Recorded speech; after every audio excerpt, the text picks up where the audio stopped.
আজকের গল্প সুপর্ণা ঝার লেখা বালির বাঁধ। হ্যাঁ দিদি, আপনাদের সকলের আশীর্বাদে এখনো আমার একটাই হাঁড়ি বলে আহ্লাদ মাখা একটা গৌরবের হাসি হাসল রঞ্জনা দেবী। সামনে বসে থাকা পাড়াতুতু দিদি বললেন, হ্যাঁ সেটাই তো বলি আমরা সব সময়ই, যে আজকের যুগেও কি করে রঞ্জনা এক হাঁড়িতে বেঁধে রেখেছে 3 ছেলে বৌমাকে। পাড়াতে এখন আর কোন ঘর আছে যে এখনো এক হাঁড়িতে খায়? নিজের প্রশংসা শুনে রঞ্জনা দেবীর মুখে তখনও মৃদু মৃদু হাসি লেগেছিল। ঠিক তখনই রঞ্জনার মেয়ে ছায়া এসে খবর দিল যে আজকেও মেজ বৌদি আর মেজদা কোথায় যেন বেরোচ্ছে, বলল ফিরতে রাত হবে। তারপরই চিন্তামাখা মুখে প্রশ্ন করল, রাতে রান্নার কি হবে মা? ওহ, এই মেয়ের আর কোনোদিন বুদ্ধি শুদ্ধি হবে না। দেখছে গল্প করছি, ঠিক সেই সময়ই বাড়ির হাঁড়ির খবর এসে শোনাতে হলো লোকের সামনেই। সেই জন্যই তো শ্বশুর বাড়ি থেকে তাড়িয়ে দিয়েছে। মেয়ের ওপর বিরক্ত হয়ে মনে মনে কথাগুলো বললেন রঞ্জনা দেবী, কিন্তু কাউকেই কিছু বুঝতে না দিয়ে বললেন, হ্যাঁ হ্যাঁ আমি জানি, মেজ বৌমা আমাকে বলেছে। যা, এখন এখান থেকে তুই যা তো, একটু শান্তিতে গল্প করতে দে বলে মেয়েকে প্রায় তাড়িয়েই দিচ্ছিলেন সেখান থেকে। মেয়ে চলে যেতে উদ্যত হতেই পাড়ার জেঠিমা বললেন, আহা বসুক না মেয়েটা একটু এখানে।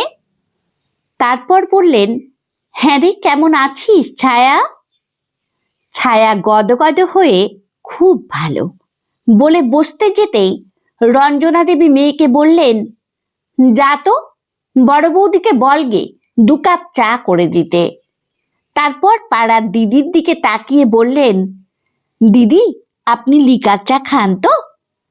ঠিক সেই সময়ই ছায়া বলে উঠল, আমি পারবো না বাবা বড় বৌদিকে ওঠাতে, ঘরে দৌড় দিয়ে ঘুমোচ্ছে, আমাকে বকবে। পাড়াতুতো দিদি বললেন, না না ঠিক আছে, সারাদিন খাটাখাটুনি করে ঘুমোচ্ছে বৌমা, এখন আর তুলতে হবে না। তাছাড়া একা হাতে সব কাজ সেরে অবেলায় ভাত খেয়েছি, এখনো হজমই হয়নি। তাই তো ভাবলাম যাই, অনেক দিন রঞ্জনার কোনো খবর পাই না, একটু দেখা করে আসি, আর সাথে একটু হাঁটাও হবে বলে হাসলেন তিনি।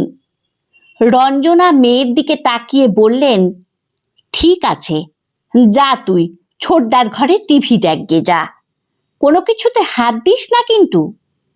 ছায়া চলে যেতেই পাড়াতুতো দিদি বললেন, হ্যাঁ গো রঞ্জনা, মেয়ের শ্বশুর বাড়ি থেকে আর কোনো খোঁজ খবর করে না? ছেলেটারই বা কি খবর, আসতে যায় না মায়ের কাছে? এসব কথা শুনতে একদমই পছন্দ করেন না রঞ্জনা দেবী, কিন্তু পাড়ার লোকের কৌতূহলকে তো আর দমানো যাবে না।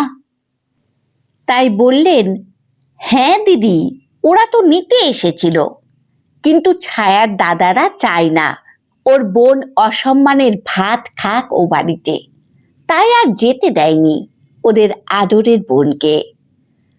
অবিশ্বাসের দৃষ্টি নিয়ে দিদি বললেন, ও আচ্ছা।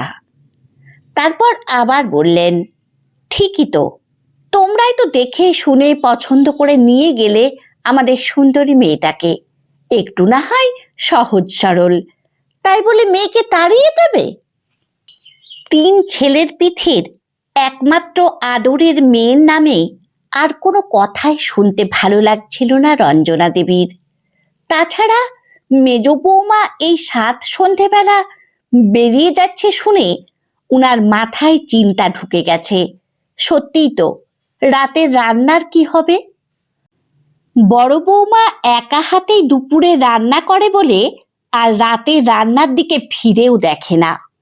আবার মেজ বৌমা একাই রাতে রান্নাটা করে।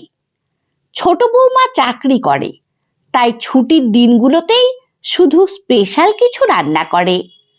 তাছাড়াও ছোট বৌমার ফিরতে ফিরতে সেই রাত 8টা, সাড়ে 8টা বেজে যায়।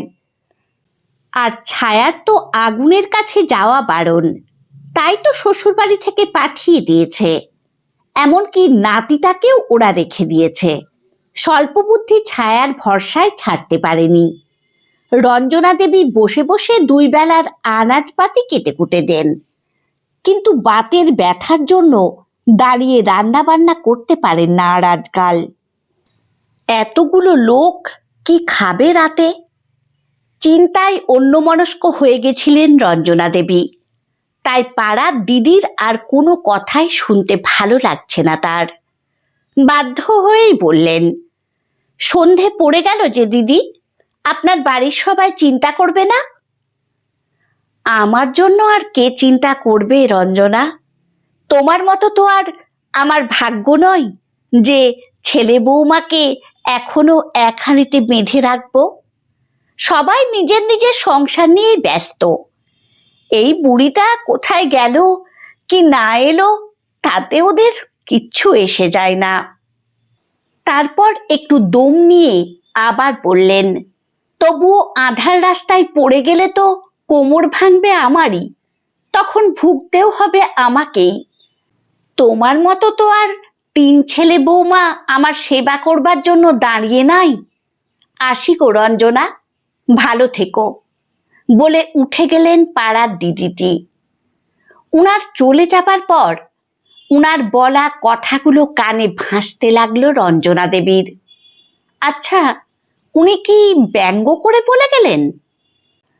আমার গল্প পাঠ যদি আপনাদের ভালো লেগে থাকে তাহলে লাইক, কমেন্ট ও শেয়ার করে দেবেন। ধন্যবাদ।